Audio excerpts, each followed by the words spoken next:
శాశ్వతంగా పరిష్కరించాలన్న ఆలోచనతోటి దీర్ఘకాలికంగా వాయిదాలు పడుతున్న ప్రభుత్వ నియామకాలను 90 రోజుల్లోనే 30,000 మందికి ఉద్యోగ నియామక పత్రాలు పేరు పేరున ఎల్బీ స్టేడియంకు ఆహ్వానించి ప్రజల సమక్షంలో వాళ్ళ తల్లిదండ్రుల కళ్ళల్లో ఆనందం చూస్తూ 30,000 మందికి 10 సంవత్సరాలు వాయిదాలు పడుతున్న ప్రభుత్వ ఉద్యోగ నియామకాలను చేపట్టడం జరిగింది. అదే కాకుండా ఇంకొక 35,000 ఉద్యోగాలకు, అది గ్రూప్ 1 కావచ్చు, గ్రూప్ 2 కావచ్చు, గ్రూప్ 3 కావచ్చు, లేకపోతే డిఎస్సి నోటిఫికేషన్ కావచ్చు, ఇతర నియామకాలకు సంబంధించిన నోటిఫికేషన్లు ఇంకొక 35,000కు నోటిఫికేషన్లు ఇవ్వడం ద్వారా నిరుద్యోగ సమస్యను పరిష్కరించడానికి ప్రభుత్వం చిత్తశుద్ధితో ప్రయత్నం చేస్తున్నది అని లక్షలాది మంది నిరుద్యోగ యువకులకు విశ్వాసం కల్పించడానికి సంపూర్ణమైన ప్రయత్నం ఈ ప్రభుత్వం చేస్తున్నది. అదేవిధంగా రాష్ట్ర స్థాయి నియామకాలనే కాకుండా దేశ స్థాయిలో, అది కేంద్ర ప్రభుత్వ సర్వీసులకు సంబంధించి కావచ్చు, పబ్లిక్ సర్వీస్ కమిషన్కు సంబంధించి కావచ్చు, తెలంగాణ రాష్ట్రం నుంచి అత్యధికంగా ఈ ప్రాంత నిరుద్యోగ యువత పోటీ పరీక్షలలో పోటీ పడి అందులో ఉత్తీర్ణులై ఈ దేశ నిర్మాణంలో, ఈ దేశం అభివృద్ధిలో మీరు భాగస్వాములు కావాలి, తెలంగాణ ప్రతిష్ట పెరగాలి, తెలంగాణకు సంబంధించిన మీరందరూ మా కుటుంబ సభ్యులుగా మేము భావించి, కుటుంబ పెద్దలుగా మా బట్టి విక్రమార్క గారు సింగరేణి సంస్థ నుంచి ఒక ప్రత్యేకమైన కార్యక్రమాన్ని రాజీవ్ గాంధీ సివిల్స్ అభయహస్తం కార్యక్రమం ద్వారా మీకు ఒక ఆత్మవిశ్వాసాన్ని పెంచడానికి, ఈ రాష్ట్ర ప్రభుత్వం మమ్మల్ని అనాథలుగా వదిలేయలేదు, మా పట్ల కుటుంబ బాధ్యత పోషిస్తుంది అని మీకు నమ్మకం కలిగించడానికి ఈ కార్యక్రమాన్ని ఏర్పాటు చేయడం జరిగింది. చాలామందికి ₹1,00,000 పెద్ద విషయమా అని అనుకొని ఉండొచ్చు, లేదా కొంతమంది పేదలకు ₹1,00,000 కూడా గొప్ప విషయంగా కూడా ఆర్థిక ప్రయోజనం కింద కనిపించవచ్చు. కానీ మా ప్రభుత్వం యొక్క ఉద్దేశము ఆర్థిక ప్రయోజనానికంటే కూడా, ఆర్థిక సహాయానికంటే కూడా మీరు మాకు కావలసిన వాళ్ళు, మేము మీ పట్ల ఎప్పుడు సహాయం అందించాలన్న ఆలోచనతోటి మీరు రాణిస్తే, మీరు ఇందులో ఎంపికై వివిధ రాష్ట్రాలకు, ఈ దేశానికి సేవలు అందిస్తే తెలంగాణ ప్రతిష్ట పెరుగుతుంది, మీరు మా కుటుంబ సభ్యులు అని మీకు విశ్వాసం కల్పించడానికి ఈ ప్రభుత్వం మీది, మీకోసమే ఆలోచన చేస్తుందని ఒక నమ్మకం కలిగించడానికి ఈ కార్యక్రమాన్ని ప్రధానంగా చేపట్టడం జరిగింది. మీకు తెలుసు, చాలా కాలం సచివాలయం లేదు. సచివాలయం వచ్చిన తర్వాత ఎవరిని రానివ్వకుండా పోలీసుల పహారాల మధ్యలో కాపలా కాసేది. ఒకప్పుడు నేను వచ్చినా, సీతక్క వచ్చినా, ఎవరం ఇందులో అధికారులను కలవడానికి వస్తే బయటనే పోలీసులు అరెస్ట్ చేసి తీసుకెళ్ళి పోలీస్ స్టేషన్లలో నిర్బంధించే పరిస్థితి. అక్కడి నుంచి ఈరోజు ఈ సచివాలయం తెలంగాణ ప్రజలది, మీలాంటి వాళ్ళందరూ ఇందులోకి రావచ్చు, ఇది మనది అని ఒక నమ్మకం కలిగించడానికి ప్రత్యేకంగా సచివాలయంలోనే ఈ కార్యక్రమాన్ని ఏర్పాటు చేద్దామని ఉప ముఖ్యమంత్రి గారు సూచన చేయడం, మేము ఆమోదించి మిమ్మల్ని అందరినీ కూడా ఇక్కడికి ఆహ్వానించడం జరిగింది. ఈరోజు నా సూచన ఒక్కటే, మీ అన్నగా మీరు ప్రిలిమ్స్ క్లియర్ చేయడమే కాదు, మెయిన్స్ క్లియర్ చేసి ఇంటర్వ్యూలలో కూడా సెలెక్ట్ అయ్యి తెలంగాణ ప్రతిష్ట పెంచాలి. ఈరోజు బీహార్, రాజస్థాన్, ఇతర రాష్ట్రాల నుంచి అత్యధికంగా ఐఏఎస్లు, ఐపీఎస్లు, ఐఆర్ఎస్లు, ఐఎఫ్ఎస్లు, ఇతర అధికారులుగా ఎంపికై వాళ్ళు ఈ దేశ సేవలో కానీ అత్యధికంగా భాగస్వాములు తీసుకుంటున్నారు.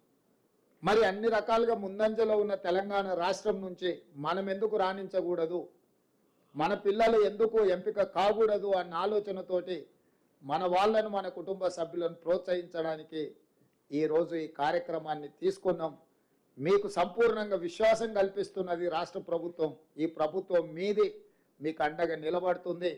మీరు ఏమాత్రం ఆలోచన చేయకుండా పరిపరి విధాలుగా మీరు ఆలోచన చేయాల్సిన అవసరం లేదు. పరీక్షల మీదనే దృష్టి పెట్టండి, రాణించండి, ఎంపిక అవ్వండి. తద్వారా మీ తల్లిదండ్రులకు, మీ గ్రామానికి, మన రాష్ట్రానికి ఒక గౌరవం పెరుగుతుంది. ఆ విధంగా మీరు ముందుకు వెళ్ళాలని తెలియజేస్తూ, అదేవిధంగా బట్టి విక్రమార్క గారు కొన్ని అంశాలను ప్రస్తావించారు యంగ్ ఇండియా స్కిల్స్ యూనివర్సిటీ గురించి. ఈరోజు తెలంగాణలో విద్య సర్టిఫికెట్ కోర్సులకు మాత్రమే పరిమితం అవుతున్నది. నేను చాలామంది ఇంజనీరింగ్ గ్రాడ్యుయేట్స్తో నేను ఇంటరాక్ట్ అవుతున్నా, మాట్లాడుతున్నా. ఇంజనీరింగ్ సర్టిఫికెట్ తీసుకొని బయటకు వస్తున్నారు, కానీ వాళ్ళ యొక్క నైపుణ్యం ఆ స్థాయిలో లేకపోవడం వల్ల నిరుద్యోగ సమస్య పట్టి పీడిస్తుంది. ఇంకొక పక్కన పరిశ్రమలకు సంబంధించిన వ్యక్తులు, పరిశ్రమలు నెలకొల్పిన వాళ్ళు వస్తున్నారు. మాకు హ్యూమన్ రిసోర్స్ తగ్గిపోయింది, మా దగ్గర నియామకాలు చేపట్టాలంటే అసలు ఎవరు రావడం లేదు అని వాళ్ళు వస్తున్నారు. సో మేము మంత్రివర్గ సహచరులతోని ఆలోచన చేసినాం. ఒక పక్కన పరిశ్రమలకు సంబంధించిన యజమానులు నైపుణ్యం ఉన్న మాకు యువత దొరకడం లేదు అని చెప్తున్నారు. ఇంకొక పక్కన సర్టిఫికెట్లు, డిగ్రీ పట్టాలు పుచ్చుకొని యువత బయటకు వచ్చి మాకు ఉద్యోగ అవకాశాలు రావడం లేదు అని వాళ్ళు మాట్లాడుతారు. వీళ్ళిద్దరి మధ్యలో ఒక అంతరం ఉంది, ఒక గ్యాప్ ఉంది. ఆ గ్యాప్ ఏంటంటే సర్టిఫికెట్ తీసుకొని బయటకు వచ్చే వాళ్లకు వృత్తి నైపుణ్యం లేకపోవడం వల్ల, చదువుకు తగ్గ అనుభవం, చదువుకు తగ్గ శిక్షణ లేకపోవడం వల్ల ఉద్యోగ ఉపాధి అవకాశాలు వాళ్ళు కోల్పోతున్నారు. అందుకే అన్ని రకాలుగా ఆలోచన చేసి ఈరోజు యంగ్ ఇండియా స్కిల్స్ యూనివర్సిటీని ఒక ఐఎస్బి, ఒక IIIT మోడల్లో ఎవరికైతే చైతన్యం ఉన్నదో, ఎవరైతే శిక్షణ పొందాలనుకుంటున్నారో, ఎలాంటి రాజకీయ ఒత్తిడులు లేకుండా వాళ్ళకున్న నైపుణ్యాన్ని దృష్టిలో పెట్టుకొని వాళ్ళకు అవకాశాలు కల్పించాలి అని ఈ యంగ్ ఇండియా స్కిల్స్ యూనివర్సిటీని మనం ప్రారంభించుకున్నాం. దీన్ని పూర్తిగా ప్రభుత్వ అజమాయిషీలో ఉంటే అధికార దుర్వినియోగం జరిగే అవకాశం ఉందని చర్చలు జరగడం, సిలబస్ కూడా ఎప్పటికప్పుడు మార్చుకోవాల్సిన అవసరం ఉంది. కాబట్టి ఆ సిలబస్ను నిర్ణయించాలంటే కూడా ప్రభుత్వంలో ఆలస్యం జరుగుతుందని కొంతమంది విఘ్నులు సూచన చేయడంతో కంప్లీట్గా ఇండస్ట్రీ డ్రివెన్ యూనివర్సిటీగా మనం ఈరోజు నిర్ణయం తీసుకున్నాం.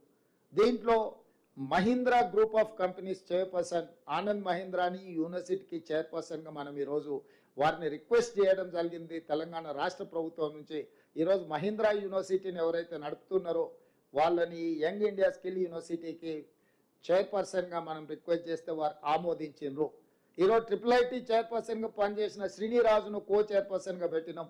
వివిధ పరిశ్రమలు, రెడ్డి ల్యాబ్స్ కావచ్చు, SBI బ్యాంక్ కావచ్చు, అదానీ గ్రూప్ కావచ్చు, ఇతర కీలకమైన పరిశ్రమలకు సంబంధించిన వ్యక్తులందరినీ కూడా ఇందులో బోర్డ్ ఆఫ్ డైరెక్టర్స్గా మనం నియమించడం జరిగింది. ఇందులో ప్రధానంగా నిధుల సేకరణ నుంచి శిక్షణ ఇచ్చే వరకు కంప్లీట్గా ఈ బోర్డే పర్యవేక్షిస్తుంది. ప్రభుత్వం కేవలం ఫెసిలిటేటర్ మాత్రమే. అందుకే ముచ్చర్లలో నిర్మించబోయే 4th సిటీలో 60 ఎకరాల భూమిని, దాన్ని నిర్మించడానికి అవసరమైన కోట్ల రూపాయల నిధులను రాష్ట్ర ప్రభుత్వం మంజూరు చేసింది. ఈ అకాడమిక్ ఇయర్ వృధా కాకూడదని ఈ సంవత్సరం 2000 మందికి శిక్షణ ఇవ్వాలని ఎస్కి ఇంజనీరింగ్ అకాడమీలో ఈ సంవత్సరం 2000 మందిని ఎంపిక చేసి శిక్షణ ఇవ్వమని ఆదేశాలు ఇవ్వడమే కాకుండా నెక్స్ట్ ఇయర్ నుంచి ప్రతి సంవత్సరం 20,000 మంది స్టూడెంట్స్ను ఈ యంగ్ ఇండియా యూనివర్సిటీలో ఎంపిక చేస్తున్నాం. సర్టిఫికెట్ కోర్సులు ఉంటాయి, డిప్లొమా కోర్సులు ఉంటాయి, డిగ్రీ కోర్సులు ఉంటాయి. ఇందులో ఉత్తీర్ణులైన వాళ్ళు డిగ్రీ నుంచి భవిష్యత్ పోటీ పరీక్షలకు కానీ ఇతర దేశాలలో చదువుకోవడానికి అవసరమైన అవకాశాలన్నీ కల్పించడానికి ఈరోజు ఆ యూనివర్సిటీని మనం తీర్చిదిద్దుతున్నాం. ఇదే కాకుండా నిన్నగాక మొన్న జరిగిన ఒలింపిక్స్లో మన దేశం యొక్క పర్ఫార్మెన్స్ ఆశించిన స్థాయిలో కానీ ప్రజలు ఊహించిన స్థాయిలో కానీ లేదు. చిన్న చిన్న దేశాలు చాలా మెడల్స్ తెచ్చుకున్నారు, కానీ 140 కోట్ల జనాభా ఉన్న ఈ దేశానికి ఒలింపిక్స్లో ఒక రకంగా అవమానం జరిగినట్టే. దీన్ని దృష్టిలో పెట్టుకొని మొన్న నేను విదేశీ పర్యటనలో భాగంగానే సౌత్ కొరియాకి వెళ్ళిన. అక్కడ sports university, south Korean sports యూనివర్సిటీకి నేను అక్కడికి వెళ్ళిన. సౌత్ కొరియాకు 32 పథకాలు వస్తే ఒక చిన్న దేశంలో 16 పథకాలు నేను వెళ్ళిన యూనివర్సిటీకి వచ్చినాయి. అందులో ఒక అమ్మాయికి 3 గోల్డ్ మెడల్స్ వచ్చినాయి ఒలింపిక్స్లో. ఒకే అమ్మాయి 3 గోల్డ్ మెడల్స్ కొట్టింది. అంటే శిక్షణ ఇవ్వడం ద్వారా, నైపుణ్యాన్ని రాబట్టడం ద్వారా ఒలింపిక్స్లో కూడా రాణించిన ఆ దేశం మన దేశానికి, మన యువతకు ఆదర్శంగా తీసుకోవాలి. అందుకే సౌత్ కొరియన్ యూనివర్సిటీతో మాట్లాడి యంగ్ ఇండియా స్పోర్ట్స్ యూనివర్సిటీని కూడా వచ్చే అకాడమిక్ ఇయర్ నుంచి మన స్పోర్ట్స్ యూనివర్సిటీని దేశంలో, మన రాష్ట్రంలో ప్రత్యేకంగా నెలకొల్పుతున్నాము. ఎందుకంటే 2028 ఒలింపిక్స్లో అత్యధికంగా మెడల్స్ ఈ తెలంగాణ యువత సాధించాలన్నది మా లక్ష్యం.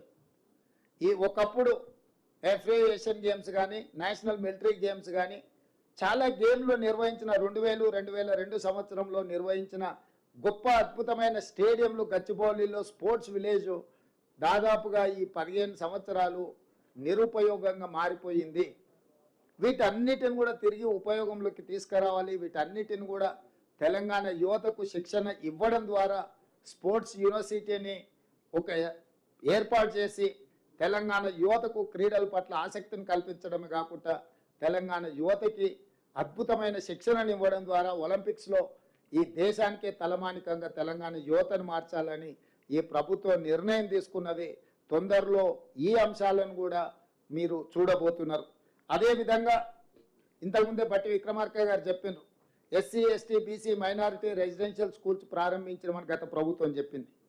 కానీ పోల్ట్రీ ఫార్మ్స్లలో కోళ్ళ కంటే కూడా అధ్వానంగా ఇవాళ ఆ పిల్లలను ఆ వాటిలలో ప్రైవేటు రెంటల్ బిల్డింగ్లో పెట్టారు. ఎలాంటి మౌలిక వసతులు లేవు. 200-300 మంది విద్యార్థులు ఉంటే 2 బాత్రూమ్లు కూడా ఉండడం లేదు. వీటన్నిటిని దృష్టిలో పెట్టుకొని పిల్లలందరూ ఎవరు? మన వాళ్ళు. మన పిల్లలకు మనం ఇవ్వవలసిన మౌలిక వసతులు ఇవ్వకపోతే వాళ్ళ మీద, వాళ్ళ భవిష్యత్తు మీద ప్రభావం చూపిస్తుంది. అందుకే వీటన్నిటిని కూడా SC, ST, BC మైనారిటీ వీటన్నిటిని ఒక క్యాంపస్ లాగా క్రియేట్ చేసి ఇంటిగ్రేటెడ్ రెసిడెన్షియల్ స్కూల్స్గా మార్చి Young India integrated residential schools కింద 20 నుంచి 25 ఎకరాలల్లా 100 నుంచి 150 కోట్ల రూపాయలు పెట్టి ఒక యూనివర్సిటీ స్థాయిలో ఒక క్యాంపస్ లాగా వాటి అన్నిటిని ప్రతి నియోజకవర్గంలో ఒక ఇంటిగ్రేటెడ్ రెసిడెన్షియల్ స్కూల్స్ క్యాంపస్ నిర్మించి పిల్లలందరికీ ఒక జాతీయ స్థాయి స్టాండర్డ్స్లో వాళ్ళకు వసతులు కల్పించి టీచింగ్ స్టాఫ్ను, నాన్ టీచింగ్ స్టాఫ్ను, మంచి భోజనం వాళ్లకు, ఎందుకంటే ఇవాళ రేపు భోజనం మీరు చూస్తున్న చాలా కంప్లైంట్స్ ఎట్లా వస్తున్నాయో వీటన్నిటినీ తొలగించి ఈ పేదల పిల్లలకు ఒక మంచి నాణ్యమైన విద్యను అందించాలని ఈరోజు ఈ సంవత్సరం ఈ ఫైనాన్షియల్ ఇయర్లోనే 5,000 కోట్ల రూపాయలతోటి ప్రతి నియోజకవర్గంలో 100 అసెంబ్లీలల్లో 100 యంగ్ ఇండియా ఇంటిగ్రేటెడ్ రెసిడెన్షియల్ స్కూల్స్ని 20 నుంచి 25 ఎకరాలల్లా కట్టాలని ఒక లక్ష్యంతో గర్వంగా ఇప్పుడు చాలామంది ఆక్స్ఫర్డ్ యూనివర్సిటీలో చదువుకున్నాం, స్టాన్ఫర్డ్లో చదువుకున్నాం, లేకపోతే ఉస్మానియా యూనివర్సిటీలో చదువుకున్నామని వాళ్ళు చదువుకున్న యూనివర్సిటీల గురించి గొప్పగా చెప్పుకుంటారు.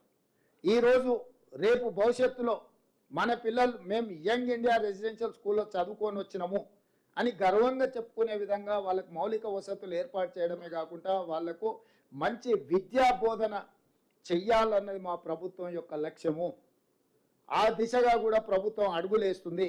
ఇదే కాకుండా యూనివర్సిటీలలో టీచింగ్ వైస్ ఛాన్సలర్స్ కావచ్చు, టీచింగ్ స్టాఫ్ కావచ్చు, నాన్ టీచింగ్ స్టాఫ్ కావచ్చు, దాదాపుగా తెలంగాణలో ఉన్న యూనివర్సిటీలను అన్నిటిని కూడా గత ప్రభుత్వం నిర్వీర్యం చేసింది. పూర్తిగా విద్యను ప్రైవేటైజ్ చేసే విధంగా వీటిని నిర్వీర్యం చేసి ఎవరు చదువుకోవాలన్నా కొనుక్కోవాల్సిన పరిస్థితులు రాష్ట్ర ప్రభుత్వం గతంలో కల్పించింది.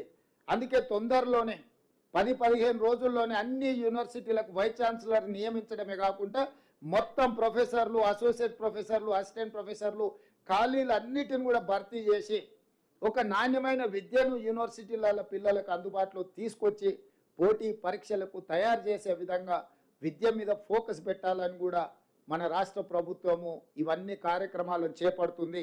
ఇన్ని చేసినా అక్కడక్కడ గతంలో 10 సంవత్సరాలు ప్రభుత్వం పరీక్షలు పెట్టట్లేదు, ఉద్యోగ అవకాశాలు ఇవ్వడం లేదు, ఉద్యోగ నియామకాలు చేపట్టడం లేదని పిల్లలు ధర్నాలు, దీక్షలు చేశారు.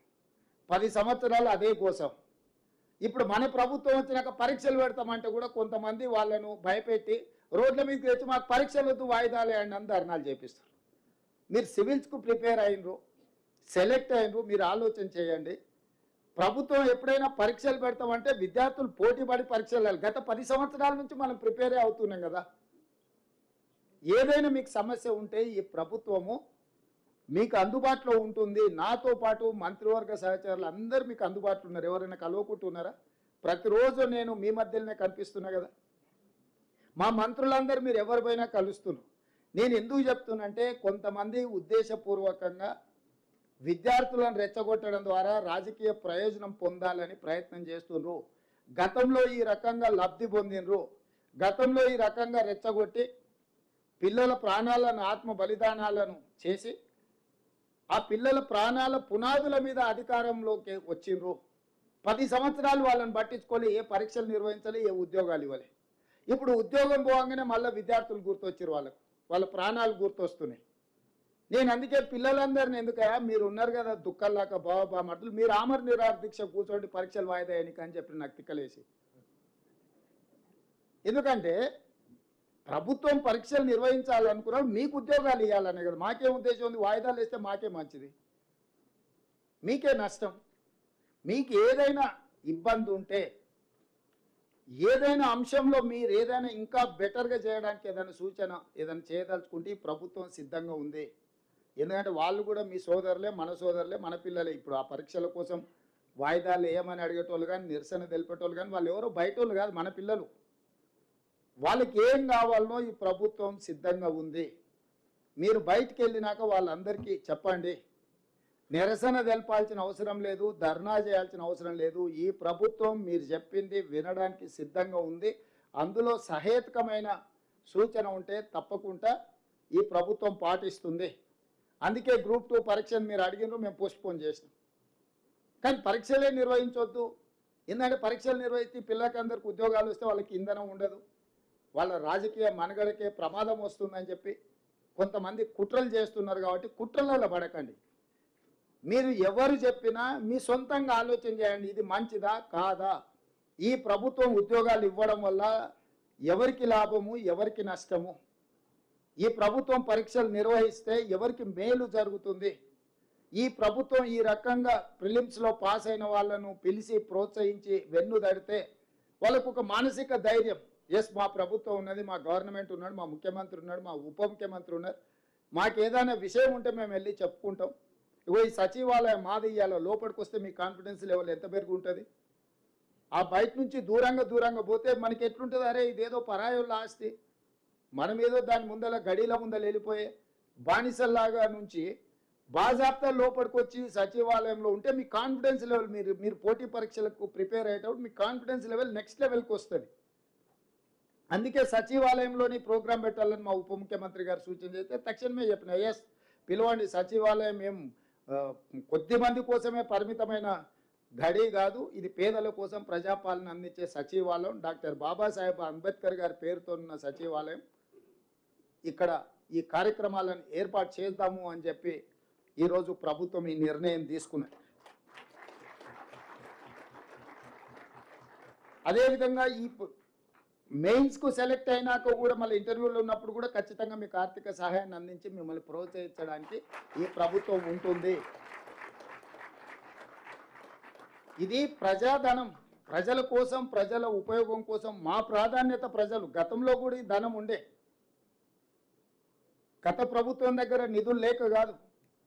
15 లక్షల రూపాయల రైతు రుణమాఫీ చేయలేదు, మేము ఒక్క నెలలోనే 31,000 కోట్ల రూపాయలు రైతులకు ఇచ్చినాం. ఉండే వాళ్ళ ప్రాధాన్యత ఒకటి ఉండి, ఈరోజు మా ప్రాధాన్యత ఇంకొకటి. మా ప్రాధాన్యత నిరుద్యోగ యువకులు, మా ప్రాధాన్యత విశ్వవిద్యాలయాలు, మా ప్రాధాన్యత రైతులు. గత ప్రభుత్వం యొక్క ప్రాధాన్యతలు 10 సంవత్సరాలు చూసినాం. వాళ్ళ ప్రాధాన్యతలు ఫామ్ హౌస్లు ఏ విధంగా వచ్చినాయో, లేకపోతే ఆర్థికంగా వాళ్ళు ఎట్లా ఎదిగినరో, ఉద్యమం ముసుగులో టీవీలు ఎట్లా వచ్చినాయి, పేపర్లు ఎట్లా వచ్చినాయి, ఆస్తులు ఎట్లా వచ్చినాయి, బంగళాలు ఎట్లా వచ్చినాయి, పదవులు ఎట్లా వచ్చినాయి, కల్లారే మీరు చూసిండ్రు. ఎందుకు నేను ఈ అంశాలను ఇప్పుడు ప్రస్తావిస్తున్నానంటే, రేపు భవిష్యత్తుకు మీరే పునాదులు. రేపు భవిష్యత్తులో ఆదర్శంగా భవిష్యత్ తరాలకు నిలబడేది మీరే. ఈరోజు మీరు సెలెక్ట్ అవ్వడం ద్వారా మీ ఊర్లోనో మీ ప్రాంతంలోనో ఇంకా వేలాది మంది విద్యార్థులు పోటీ పడతారు. ఈరోజు ఎస్ఐ పరీక్షల ఫలితాలు ఎప్పుడు వచ్చినా టోటల్ మీద 50% ఒక నల్గొండ జిల్లా వాళ్ళే ఎస్ఐ పరీక్షలు విజయం సాధిస్తుంటారు. ఎందుకంటే 30 ఏళ్ల కింద ఆ నల్గొండ జిల్లాలో ఉన్న విద్యార్థులు పోటీ పడి చదవడంతో గ్రామాలలో పోటీ పెరిగింది, కుటుంబాలలో పోటీ పెరిగింది. అరే మన పక్కింట్లో పిల్లగాడు ఎస్ఐ అంటే మనం ఎందుకు కాకూడదు, మనం ప్రిపేర్ అవుదాం. అన్ని జిల్లాలకు అన్నిటి ఒక నల్గొండ జిల్లాకి అన్ని వస్తాయి. ఎందుకంటే ఆ పోటీ గుర్తింపు, అరే ఇది ఒక దారి ఉన్నది మనం చదువుకుంటే అవ్వచ్చు అని. ఈరోజు మీరు కూడా సివిల్స్కు సెలెక్ట్ అవ్వడం ద్వారా మీ జిల్లాలల్లా, మీ మండలాలల్లా, మీ చుట్టాలల్లా, మీ మిత్రులల్లా ఇంకా కొంతమంది అరే ఇది బాగున్నది, మనం ప్రిపేర్ అవుతే మంచి హోదా వస్తుంది. స్లోగా మన సెలెక్ట్ చేయమంటే మన వాళ్ళు ఎన్నికైతున్నాయి, పెరుగుతూ ఉన్నాయి. దీన్ని ఇంకా పెంచాలి, మిమ్మల్ని ప్రోత్సహించాలి. తద్వారా తెలంగాణకు మేలు జరగాలి. మాకు కూడా ఒక జాబ్ సాటిస్ఫాక్షన్, అంటే మేము ప్రజాప్రతినిధులు ఎన్నికై మాకు ఆత్మ సంతృప్తి కలగాలి. అరే మేము కూడా మా హయాంలో కొంత మంచి పని చేసినాం, యువతకు కొన్ని ప్రోత్సాహకాలు ఇచ్చినాము, ఈ రకంగా ముందుకు తీసుకెళ్తే ఇది తెలంగాణకు ప్రయోజనం జరుగుతుంది అన్న ఆలోచనతోని ఈరోజు మనం పూర్తి స్థాయిలో ప్రయత్నం చేస్తున్నాము. మిమ్మల్ని అందరిని కూడా 135 మంది ఈరోజు హాజరైనరు, 175 మంది ఎన్నికైనరని మా అధికారులు చెప్తున్నారు. అందరికందరూ మెయిన్స్ కూడా క్లియర్ చేయాలి, ఇంటర్వ్యూలలో కూడా మీరు ఎంపిక అవ్వాలి. ఎక్కడైనా ఏదైనా మీకు ఏదన్నా అనుకోని సమస్య వచ్చినా, ఏదన్నా మీకు చిక్కుముడిలాగా అనిపించినా ఈ ప్రభుత్వం దగ్గరికి రాండి. మీ అన్నగా, ముఖ్యమంత్రిగా మీకు ఏ అవసరమైనా నేను అందుబాటులో ఉండి మీ తరఫున నేను వకాల్తా పుచ్చుకుంటా. మీకు ఏదైనా అవసరము వచ్చింది, ఎందుకంటే చాలామంది ఇక్కడ ఉన్న వాళ్ళు తల్లిదండ్రులు చదువుకోకపోవడము, లేకపోతే గ్రామీణ ప్రాంతాలలో ఉండడం వల్ల వాళ్లకు ఒక పెద్దది, మీరెవరూ అట్లా అనుకోవాల్సిన అవసరం లేదు. ఈ ప్రభుత్వం ఉంటుంది. నేను నా మంత్రివర్గ సహచరులు మీ ఏ సమస్య వచ్చినా ఎవరితోనైనా మాట్లాడడానికి, అది కేంద్ర ప్రభుత్వమైనా, పరీక్షల నిర్వహణ విధానంలో అయినా ఏ అవసరం ఉన్నా మేము సహకారం అందిస్తాము. మీరు ఈ సహకారాన్ని తీసుకొని జీవితంలో ఇట్లాంటి అవకాశాలు మళ్ళీ అంట. లక్ష్యం ఎట్లా కొట్టినా అంటే నాకు చేప కన్ను మాత్రమే కనిపించింది కొట్టినా అని. మీకు కూడా ఇందులో ఎంపిక అవ్వాలన్న లక్ష్యం తప్ప ఇంటి దగ్గర ఉన్న ఆర్థిక సమస్యనో, లేకపోతే ఇంకొక సమస్యనో, లేకపోతే ఇతర అంశాలు, కొద్ది రోజులు మీరు కష్టపడితే జీవితకాలం మీరు సంతోషంగా ఉండడానికి ఉంటుంది. కొద్ది కాలం చిన్న చిన్న వ్యామోహాల పట్ల మీరు సమయం కేటాయిస్తే మీకు జీవితకాలం బాధనే మిగులుతుంది. కాబట్టి మీరందరూ కష్టపడి రాణించి ఎంపిక అయ్యి ఐఏఎస్లుగా, ఐఆర్ఎస్లుగా మళ్ళీ ఇక్కడికి రావాలని, వీలైనంత వరకు ఏ రాష్ట్రంలో ఉన్నా కూడా ఈ రాష్ట్రం యొక్క అభివృద్ధి కోసం మీరు కృషి చేయాలని తెలియజేస్తూ మనస్ఫూర్తిగా మిమ్మల్ని అభినందిస్తూ ఈ కార్యక్రమాన్ని చేపట్టినందుకు ఉప ముఖ్యమంత్రి గారిని కూడా మనస్ఫూర్తిగా నేను అభినందిస్తున్నా. ధన్యవాదాలు మిత్రులారా.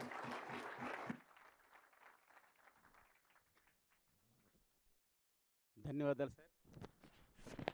హలో సార్, ధన్యవాదాలు సార్. ఎంతో స్ఫూర్తిదాయకమైనటువంటి అందరిలో కూడా స్ఫూర్తి కలిగించారు. ఇప్పుడు అందరికీ ఒక నిమిషం, ప్రతి విద్యార్థికి ఇక్కడికి వచ్చిన వాళ్ళందరూ కూడా ₹1,00,000 ప్రకారం చెక్లు అందజేయడం జరుగుతుంది.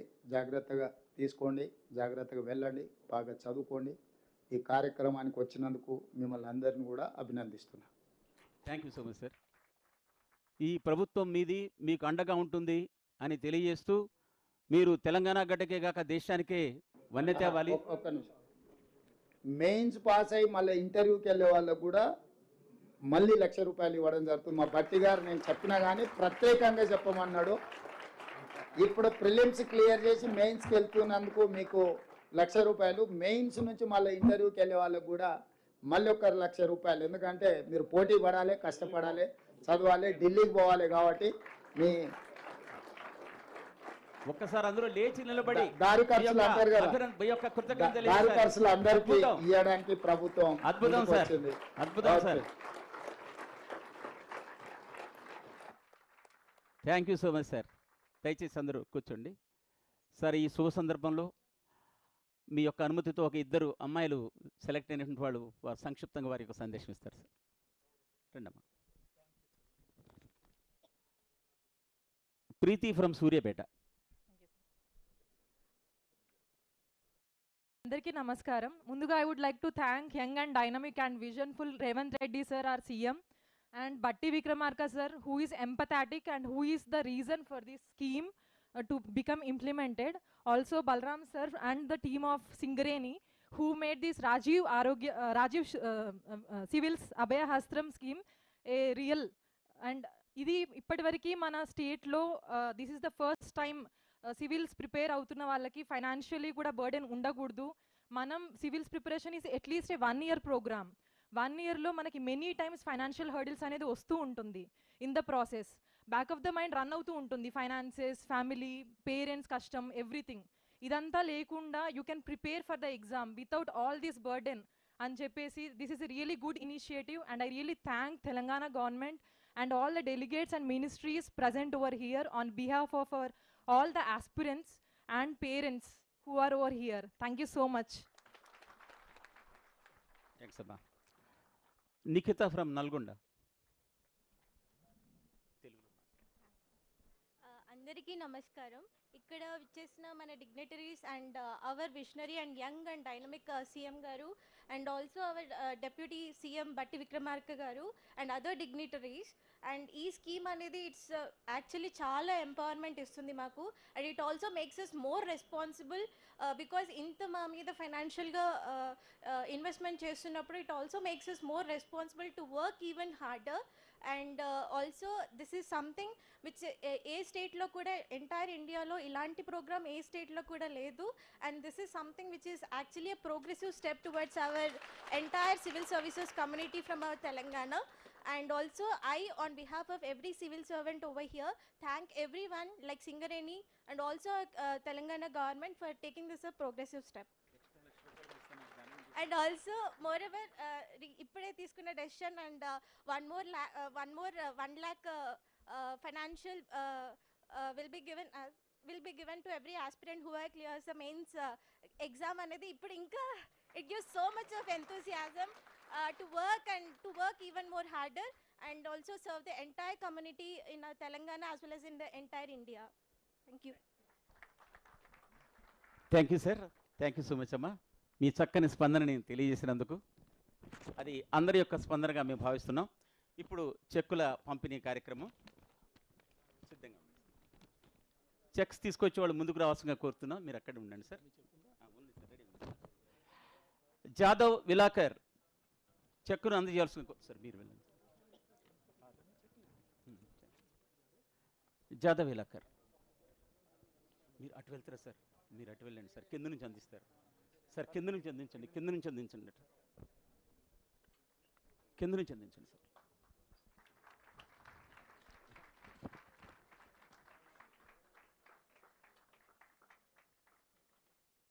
జ్యోత్స్నాదేవి సార్, మీరు అటు వెళ్ళిపోండి sir.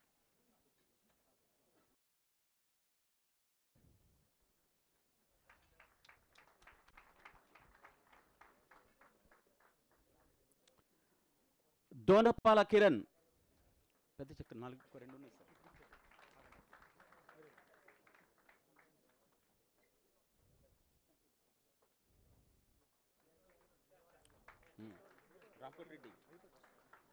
Reddam Ramakota Reddy,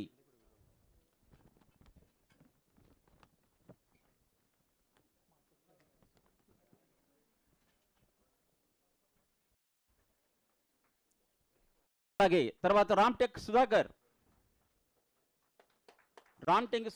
3 sir. Next 7 check number 7 Vinod Balot. 15 Ankam Kalyan, please come out to the dash. Ankam Kalyan.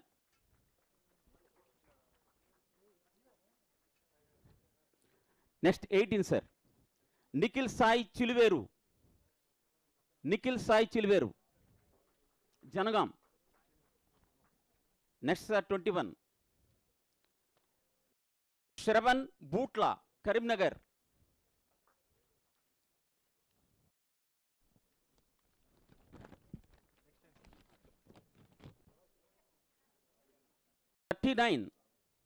Mudavath Vinod Mahabub Nagar.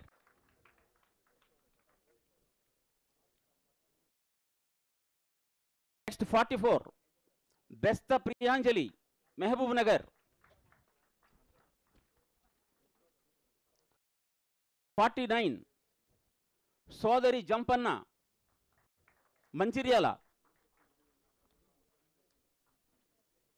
51 Jadhav Bilakar Mancherial.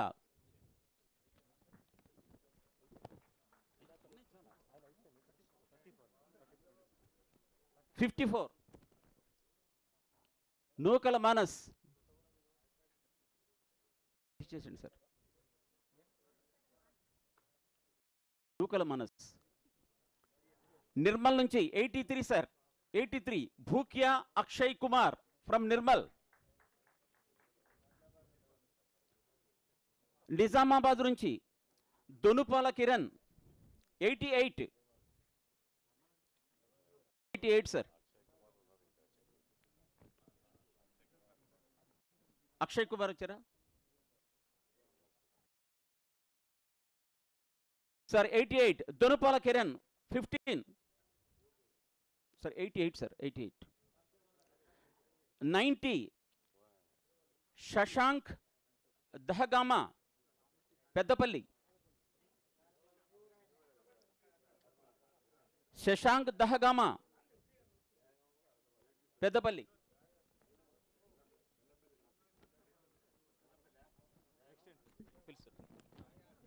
Sir 109 sir. 109 Platlola Sai Vivek 109 sir. Platlola Sai Vivek. Next 111 Swamy నిరేగి.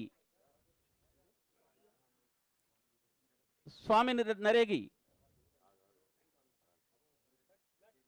Vikarabad నుంచి ప్రహ్లాద్ 118. నెక్స్ట్ చివరిగా Sandeep Kumar Aishwarya 11 Hyderabad. Amar Matsa Amar Jagtial check number 12.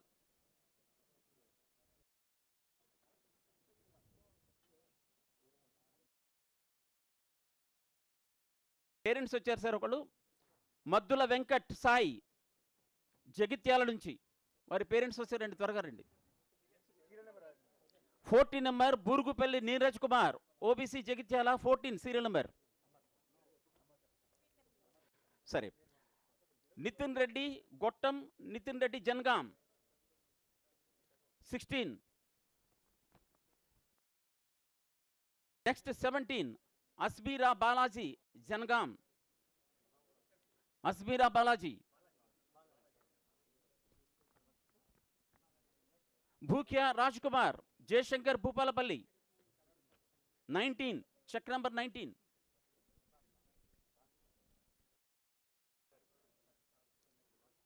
Jogulamba Gadwal district నుంచి check number 20 Rana Pratap. Rana Pratap. Next Karimnagar నుంచి చంద్రశేఖర్ రెడ్డి అసాని 22. నెక్స్ట్ 23 పోరండ్ల రితీష్ కరీంనగర్. పోరండ్ల రితీష్. ఏలం సృజన్ రెడ్డి కరీంనగర్ 24.